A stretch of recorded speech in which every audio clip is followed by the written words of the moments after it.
ఒక cinema Hollywood వాళ్ళని కూడా దద్దరించగలదని మనం చూస్తున్నాం రాజమౌళి సార్ చేస్తున్న amazing ఫిలిమ్స్తో.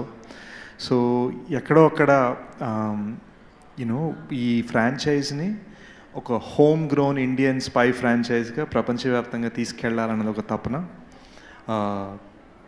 Vinay is our new director and he has a great vision. In fact, మేము గూఢచారి మేజర్ చేస్తున్నప్పుడు నేను శశి ఎప్పుడు డౌట్లో ఉన్న వినయ్ కన్ఫర్మ్ చేస్తే మేమిద్దరం ఒప్పుకునేవాళ్ళం.